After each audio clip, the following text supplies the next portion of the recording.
This is, in Danish we call them nisser, and in English we call them gnomes. And I'm going to read something that's written by a man who's psychic, who can see them, about them. In my continued quest to unravel the mysteries that surround enchanted beings, I'm going to provide some insights into what are gnomes. Sharing this magical knowledge with you about these delightful little creatures will help you understand what are gnomes and where they exist. Basic facts about gnomes. These fascinating adaptive beings look just like you and me, but stand only about 15 centimeters tall. When confronted by a human, gnomes will stand perfectly still, thereby giving them the appearance of being a statue. Gnomes are very hard-working and are bringers of good luck. They are good-natured, peaceful, and rather jolly. They love glittery things like gems and jewellery, and therefore they are expert jewel craftsmen and gem cutters. Gnomes are also known as earth spirits, so they are guardians of the animal world. They tend to sick and injured animals and will often release a trapped animal from a human's snare. A gnome can live up to 400 years and they survive on a vegetarian diet. They love to eat nuts, berries, fruit, mushrooms, and vegetables of all kinds. As a treat, they like to drink fermented raspberry juice, spiced gin, and fermented honey, which is also known as mead dew. How to spot a gnome and what to look for. Gnomes are invisible to most humans, except those humans who are gifted with an ability to see them. They are nocturnal in nature and are rarely seen during the daytime. They do not like to draw attention to their presence, so their shoes are especially designed to leave bird-like footprints. They also wear clothing that helps them into their surroundings. The males have long beards and often wear long pointed hats, along with wooden clogs or boots. They have fair complexions with bright rosy cheeks. The females are recognized by their golden curls that are said to be bright like the sun. The females often wear a blouse, along with a long skirt and an apron. The magical powers of gnomes. Gnomes have lots of special powers. They can easily speak in animal tongues, allowing them to be able to communicate with all creatures of the forest. They are very fast and can easily outrun even the quickest animal. They have the eyesight of a hawk and can spot something miles and miles in the distance. Even though they are really tiny, they can be surprisingly strong. Gnomes and their homes. You will find a gnome colony amidst rock woodlands and hilly meadows. They may live in a cozy underground nook or even in the bark of a willow, elm or oak tree. Gnomes have pantries in their homes where they store grains, fruits, vegetables, berries, and other things they might need to survive the cold winter.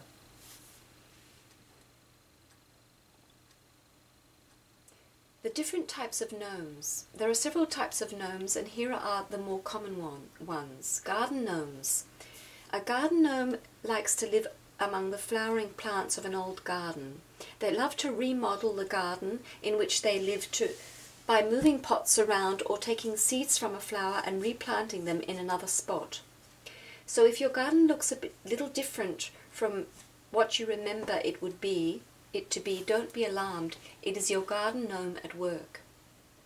Woodland or forest gnomes.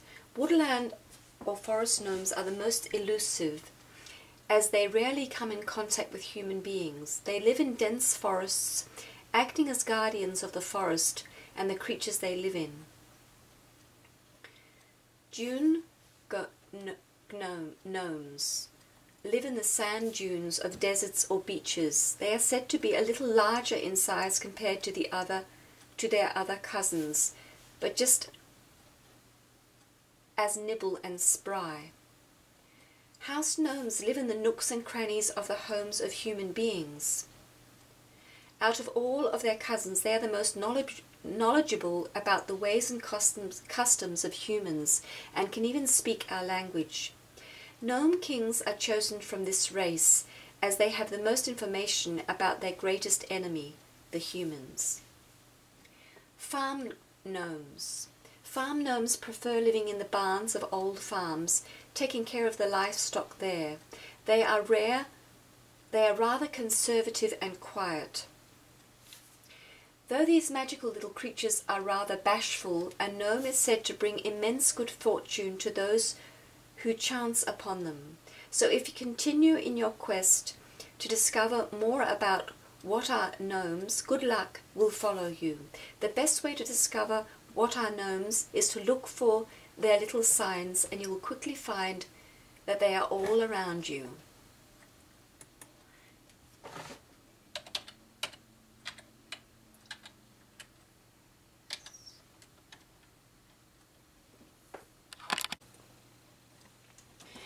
And here is a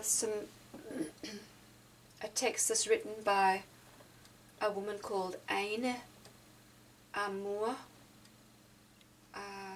Celtic Fire and Fairy, about the gnomes. The gnomes are actually attempting to communicate with many of us, and so if you are feeling any gnome activity around you, pay heed. This may be a new thing, and so you may not be paying enough attention. I'm basically transcribing here what they are saying and showing me. I am including the recording of the call on the gnomes, so anyone who wants to listen can do so. It is listed just below Circle of Healing Prayer on my homepage. The balance of the gnome habitats on Earth are falling into a negative. Too much of the surface has been made unsuitable for healthy gnome activity, and so they have withdrawn deeper into the earth. Gnomes are commissioned to be the guardians of a certain area, and they do not like to leave. It gives them great pain, and they tend to fall into confusion and fear when their homes are removed. One has to stay quite balanced when one can see what happens in the invisible planes, as the little ones of nature do suffer greatly because of our unconsciousness, particularly since the industrial and agricultural revolutions. Since that time, we have fallen out of the beautiful harmonic with nature. Before then, those who dwelt in the rural areas were quite intimate with their piece of land, and even if they were not seeing the gnomes, they sensed the correct way of working with the land. Many superstitions actually did protect the nature spirits and gnomes.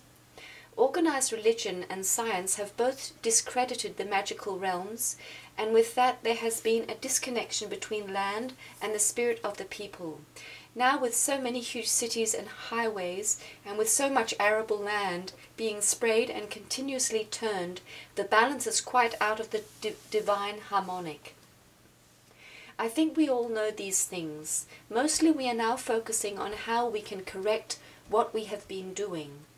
I believe there are enough of us now focused on this change, and we all have our own area of focus. The fairy realm and the interface between that realm and the human realm has been my focus since 1999. When I first started to speak of these things, there were small pockets of people gathering to hear, but now the outreach is truly growing, and more people are coming on board to learn how to consciously work with these generally invisible beings. What the gnomes are asking for is what they are calling gnome stations, literally little stations where we create where they can safely come to the surface and interface with us, with the sunlight, animals and the birds they love so much. Gnomes do not like living underground all the time. Yes, their gnome homes are beneath the surface, in caves, under the roots of trees, or in the more quiet places in housing developments. But they are not designed to live all the time beneath the ground, just like we would begin to wilt if we never went outdoors. They are asking us to create safe spaces, to mark them, to communicate with our heart light to them. gift them, my suggestion, leave little crystals or big crystals, figures of gnomes. If you make little figures out of wood or metal or even stone or crystal. Leave dried herbs or little bunches of flowers for them. If you have a garden, have a gnome station at the foot of a tree and seed some wild flowers there. Gnomes love the flowers. As it says in the recording, gnomes originally lived in little gnome communities or villages that formed an infrastructure all over the earth, and these communities were connected. They were and still are messengers. There were and still are messenger gnomes between the gnome villages. However, many of the gnome pathways have been destroyed, and so the communication system has had to shift and change and depend more on the winged messengers, the angels and fairies. There are special angels and fairies that work untiringly with the healing of the gnomes. We can truly compare the gnomes with the indigenous tribes of the earth. Their stories are very similar. One of the sadder aspects of this for me is to witness the darker gnomes. They were not dark to start with, but through their interaction with humans, many times through abusive relationships, they have taken on the more negative qualities of their less enlightened masters. Much of my initial work with the magical ones was retrieving and clearing those nature spirits, gnomes and elves, who truly needed to be brought into recovery. This is an ongoing task and focus for the healing angels and fairies. Each of us has a gnome assigned to us. Many people don't know that, and so the gnome works away the best it can, but you can imagine what it would be like being in a close relationship with the other person when the other person didn't even know you were there. Pretty tiring and lacking in exchange of energies. The gnomes work with our bones, with our structure, and they work with the stones which are greatly part of the structure of our Great Mother's body. Gnomes truly can assist us to be healthy, to be strong, and to have a firm backbone to get us through the frays of life. They have families, and the gentlemen gnomes are truly very protective of their womenfolk. Women don't tend to interface with humans unless the human is of a very gentle disposition. The woman gnomes are as protective of their children as the men gnomes are protective of their women. So seeing a gnome child is pretty rare. Though I have seen them riding on the backs of rabbits, I do consider myself very lucky in being able to perceive this magical world, though my heart does ache for the time when we will all be conscious again and in open, loving relationship. We are all co-creating that future right now.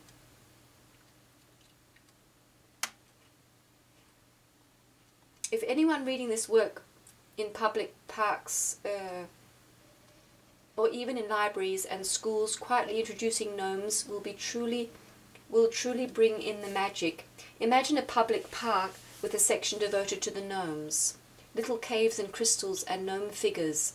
We need more such places, not commercial places, freely accessible public places. We can introduce our children and grandchildren to the healing qualities of crystals. Every crystal has a little guardian, either a crystal being or a gnome. Ask the child to tune in and imagine the little being that is with their stone or crystal. Ask them if they hear a name or can imagine a name.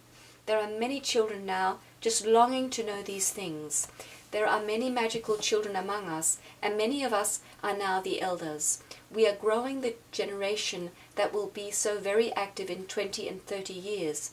Let us inspire them to create a magical world.